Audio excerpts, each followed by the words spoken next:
feels good.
Whoa!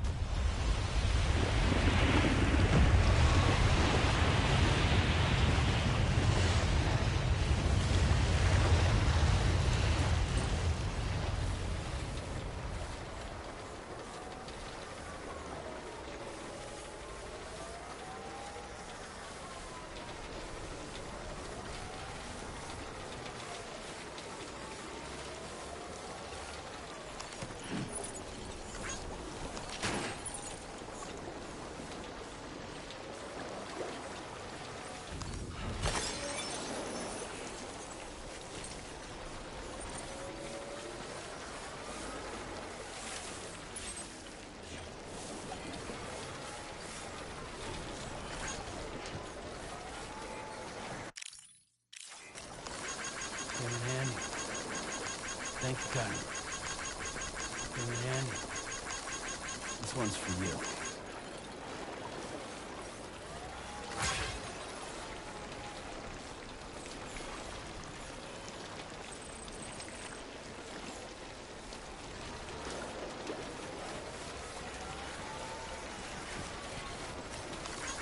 Thank you, Cotton. Thanks for the help.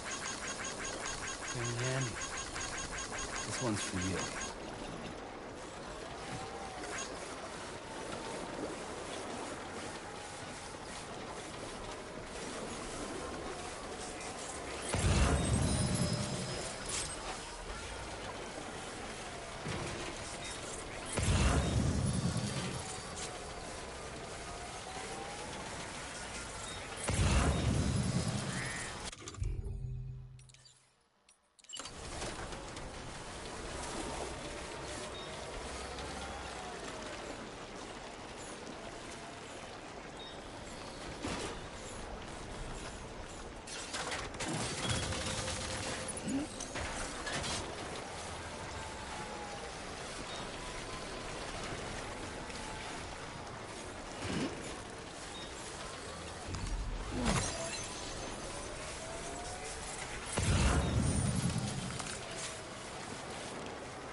Feels good.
Good evening, Sam. Drawbridge credentials verified. Welcome, Sam. Security measures lifted. Weapons detected. Be advised that usage is restricted inside facility grounds.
Well done, Sam.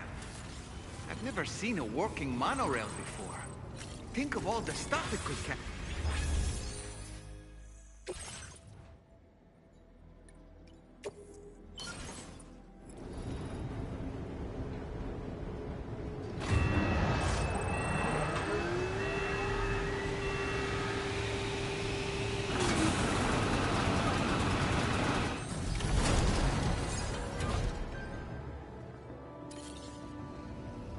Very good, Sam.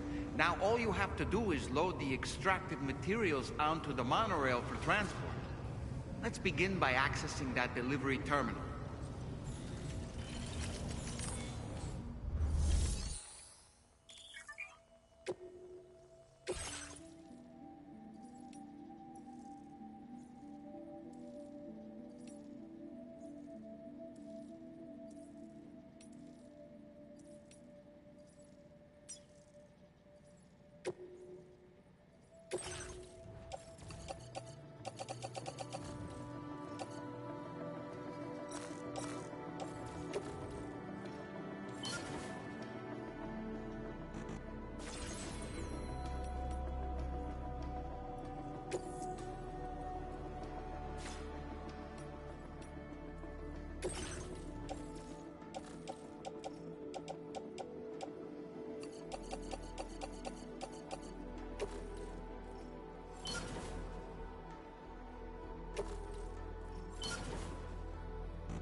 fucking rocks! Woohoo! Yeah! This fucking rocks! Woohoo!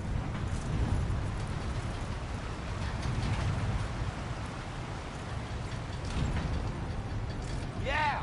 I love this!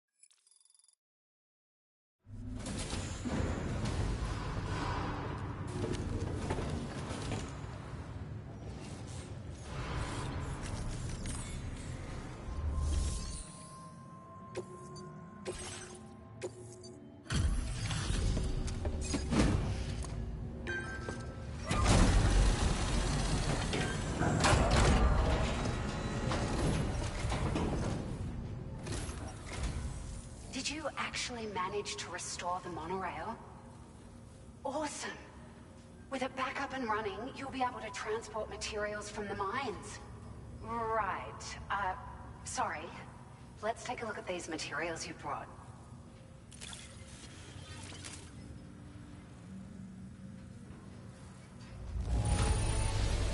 Would you look at all this?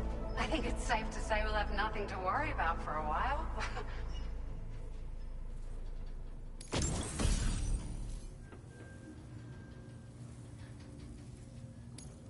Found some of our missing stuff, did you? I thought this was gone for good.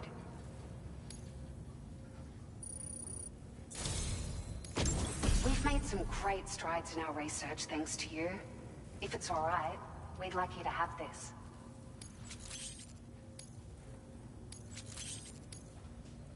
Just wanted to let you know that we're increasing the amount of materials you can withdraw. Now displaying your current porter grade.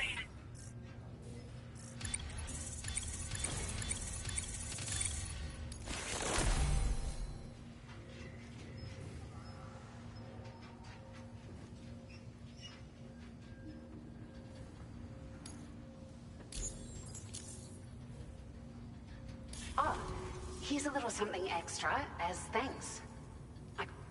They sure weren't easy to come by. A real collector's item, I hear.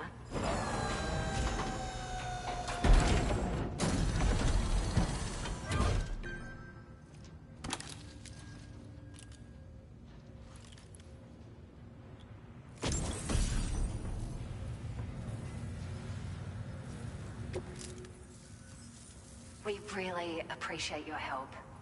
At the risk of stating the obvious, it's going to take an awful lot of resources to restore the other roads and monorails to working order. But at least with this monorail operational, you can bring us large shipments of materials with relatively minimal effort. That's going to go a long way towards getting other sections up and running again. We can fabricate pickup off-roaders now, by the way. I'm pretty fond of them myself. Sure. The monorail network was extensive and once stretched across a good chunk of Australia's coastline. But repeated exposure to timefall has seen it degrade significantly. And with the constant threat of BTs and armed groups, it's not been possible to repair the damage. If you happen to come across a track layer, be sure to feed it any materials you can spare. Even a small contribution will make a difference.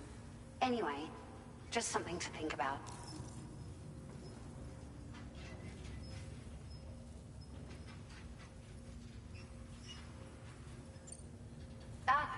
It's a large four-wheel drive vehicle, boasts significant cargo carrying capacity for the hard-working porter. The driver's seat is in an elevated position and exposed by design. This allows the driver to survey their surroundings more easily and engage enemies with small arms if necessary. You can customize it quite a bit too, attach all kinds of different parts as you like. That said, a lot of parts are still in development, but you'll receive their data as soon as it's ready. The schematics for this vehicle have already been shared with everyone on the chiral network. Which means that we can look forward to other people drafting even more new parts. We're so grateful for the assistance, Sam. You've been a ray of sunshine on a cloudy day. You managed to save the day, Sam. The people here now have more than enough supplies for their needs. They should be able to prepare cargo for the next delivery too. But first, I have some information to share with you. About Lou. Return to the DHV Magellan so we can talk. Order completed. Well done.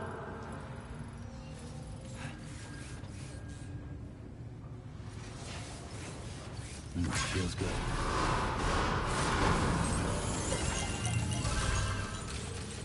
Very impressive work, Sam. Remember to rest, Sam.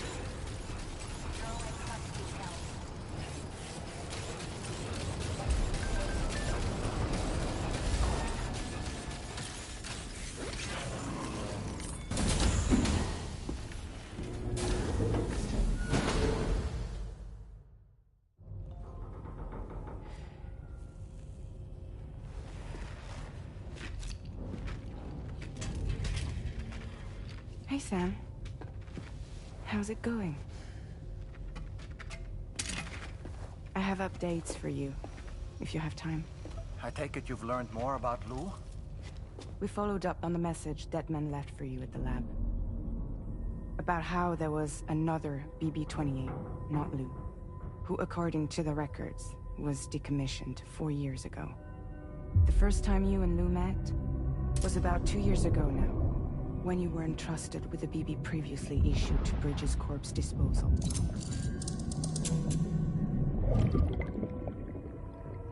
And together, the two of you made it all the way across North America. Deadman and everyone else at Bridges, they all called Lou BB-28. Right. Because that was Lou's serial number. You see, we found the records for the BB storage facility. By cross-referencing the data, we confirmed that after BB-28 was decommissioned 4 years ago, Lou was assigned the same designation and placed into storage. So what you're telling me is that instead of getting a new serial number, Lou inherited an old one? As for Lou's mother, following the C-section, it seems she passed away. And that, pretty much, is the extent of our recent discoveries. Without a still mother to provide support, it makes sense that Lou was kept in reserve. But we still have no idea who approved the serial number reassignment, much less why they did it. Higgs said there were things I didn't know. Maybe this is what he was talking about.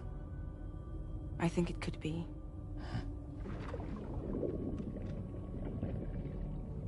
I want to know everything about Lou. You're playing his game, Sam. Chasing after the past is what Higgs wants you to do.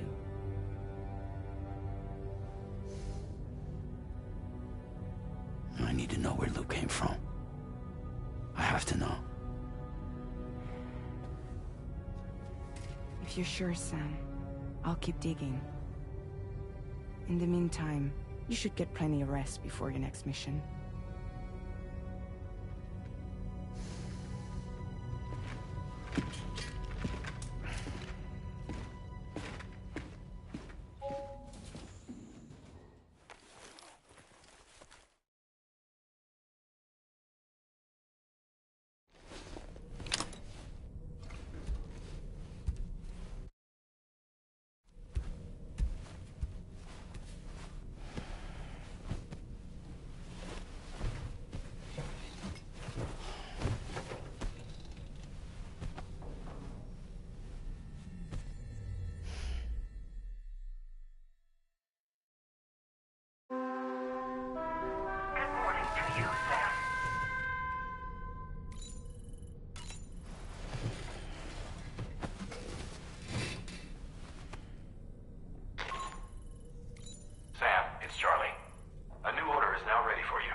seems Tarman decided to leave a few books for you. Right there, by your bed. Reading is a wonderful way to take your mind off things. Trust me.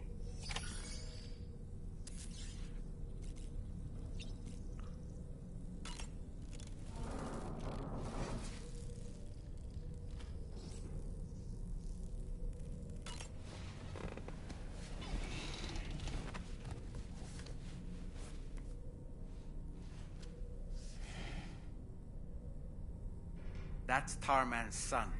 He must have placed the photograph in here for safekeeping.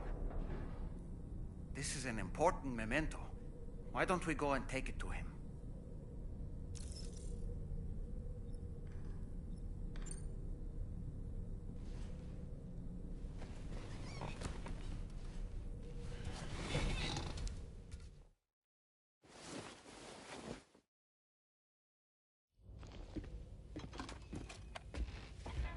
I found this picture in your book. Was this your son?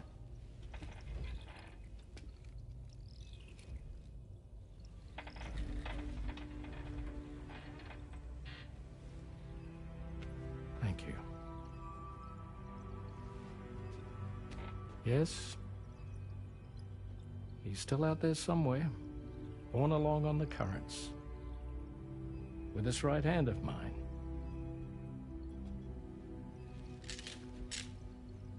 It's due to my connection with said missing piece that I can read the movements of the tar. Something akin to a phantom pain. Do you want to hear the story? Sure. I was both a medical doctor and a geophysics researcher once upon a time. In those days, the tar currents were a key focus of mine. This ship was originally built to facilitate my studies, in fact. The deep tar hunting vessel Magellan, we named it. A ship perfectly suited to pursuing the creatures that thrive in the tar's depths. Another avenue of research, you might say.